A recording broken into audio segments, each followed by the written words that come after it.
son of my wife's brother. He's in Ukraine right now? Yes.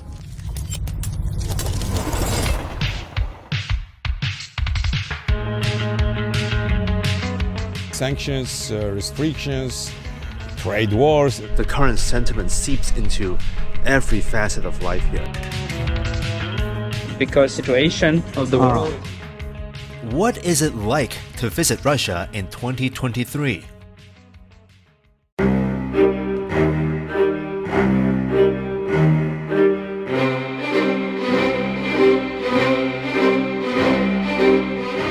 I'm in Moscow, where the beautiful architecture, impressive statues, and chilly breeze are all part of everyday life. These attractions surrounding Red Square have stood the test of time and continue to awe visitors. But certain changes have also taken place since 2022. The ubiquitous letter Z, which has become somewhat of a symbol for Russia's military since last year. The Russia-Ukraine conflict resulted in a series of Western sanctions that aimed to cripple the Russian economy.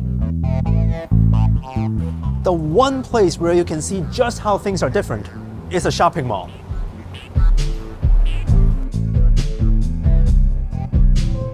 I still remember the barrage of news coverage a year ago. Hundreds of Western companies who've now halted operations. From tech companies to luxury brands, IKEA, Ford, BP, and American Express have made similar moves.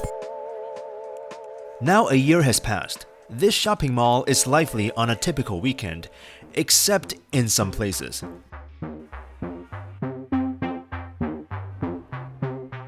Look, Decathlon is closed. That is a French brand. I think this used to be a pretty huge Adidas shop, and now they're gone. But if you turn a corner, filling in at one of the spots is a Chinese sports brand. When did you guys open? December. December last year? Yeah. Oh. Another Chinese sportswear brand is preparing to open its doors here. The stores of other popular Western brands remained functional but underwent a rebranding process. For instance, the jeans retailer Levi's is now called JNS, while the shoemaker Reebok is now Sneaker Box. French skincare maker L'Occitane, well, it's still called L'Occitane, but now in Russian letters. This is what occurred when Western brands sold their franchises to other firms in order to exit the market. Now you'd assume that by exiting the Russian market, it means that their products are no longer available in this country. While that is the case for brands like IKEA, the situation for other Western items is a bit more complicated. When you enter the stores, you will soon notice that they are still offering the same original products. Reebok, right? One possible reason behind this is the recent adoption of a new law by Russian State Duma, which legalizes parallel imports. This means that Russian companies have the ability to import certain items without seeking the holder's permission. However, this only applies to a select list of brands that have departed Russia. As a result of this arrangement, prices can sometimes be higher. Are they more expensive? Our logistics is much more cost, three times. Why? Because situation of the world. So you need to Pay more for these jeans because we get from another country, and to get it we need to pay much more. So here's the situation so far. Many Western brands have left Russia, but their items are somehow still being sold here in Russia, albeit sometimes at a higher price. And at the same time, a substantial amount of job is, for now, being preserved. This is the new reality here in Russia. Another item that exemplifies this intricacy is Coca-cola, which had also pulled out of the Russian market. During my flight from Beijing to Moscow, I asked for a Coke, anticipating that this would be my final sip of the thing before eventually departing Russia. To test my theory, I visited a large supermarket in Moscow and made my way to the beverage section. But before I found sodas... Are you kidding me? This is the alcohol section. Look at how huge it is. Oh my god. That's Russia for you. But here it is. No Coke, but a variety of local cola replacements. Interestingly, among them is a brand called Dobry, produced by a Swiss company called Coca-cola HBC, in which Coca-Cola holds a 23% stake. Could this be the closest replacement? Maybe 90% like Coca-Cola, but there's still this Coca-Cola taste that you cannot replicate 100%. So there you go. Coke is no longer available in Russia. Or is it? As it turned out, you can still find the genuine product in select grocery stores. So the label is not in Russian, but from the details I can sort of guess that this is imported from Azerbaijan, which just goes to show that in the age of economic globalization, it is difficult to completely block access to such a ubiquitous consumer product. Well, although this might not be the case in smaller towns. Nevertheless, the availability of many Western products is often cited as evidence by Russian pundits who maintained that the sanctions have failed. We are now 1 year into all these sanctions. Do you think they've worked? You are in Moscow. You see that we live a very normal way, and we don't feel the sanctions at all. But we understand that they're making some isolations of the markets. We understand this, but maybe they don't know the geography. Let them look at the map. Russia, it's so huge. How they are going to isolate us? We cannot understand them. But you know what cannot be solved through parallel imports? Freshly made foods and drinks. Let's take coffee, for instance. Like many other cosmopolitan cities, Moscow was once teeming with the American coffee chain Starbucks, which has since departed. This place near my hotel used to be a Starbucks. Now it's been turned into a bar because, well, of course. Subsequently, local businessmen in Russia purchased the franchise and transformed many of the stores into this, Stars Coffee.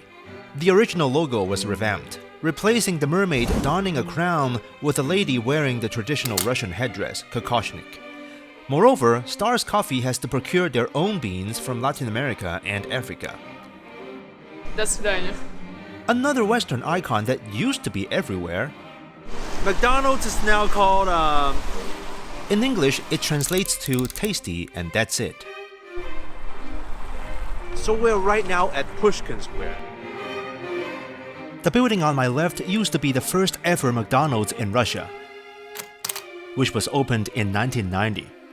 30,000 of them, twice what anyone expected, crammed through the golden arches before the day was done. It's quite a massive place. Dine in. The new machine menu has inherited the exact same interface from McDonald's, and many of the items remain the same, only with new names. On my last day in Moscow, I treated myself to a cup of Dobry Cola and a bite of the all-new Double Big Hit.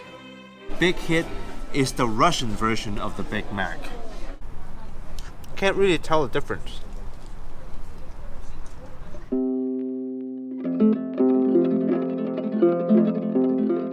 Look, I can go on about these changes, but at the end of the day, whether it be the new brand names or the vacated luxury stores, or any other daily inconveniences that Russians encounter, they ultimately allude to something much more solemn. They are a direct effect of the ongoing conflict in Ukraine. What does it say, the sentence underneath? That we don't miss our guys. It's like... We don't give up on our own? So you can clearly feel how the current sentiment seeps into every facet of life here. Despite the physical battlefield not being in Russia, many locals I met actually perceive themselves to be on the defense against what they see as Western hegemony led by the United States.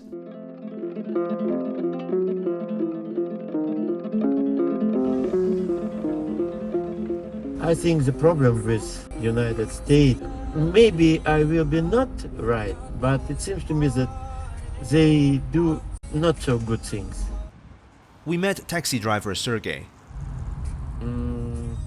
Son of my wife's brother is fighter. He's in Ukraine right now? Yes. But not fight with Ukraine people. We fight with the fascism.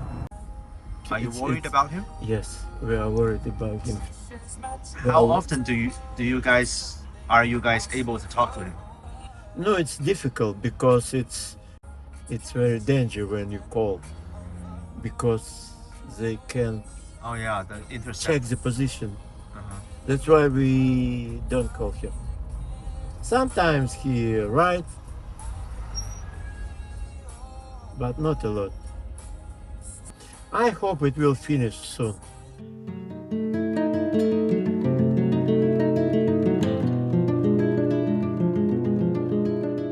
When I was young, I had a chance to leave this country.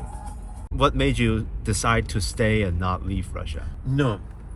I have a lot of friends in German, in France, but they're the same as we are.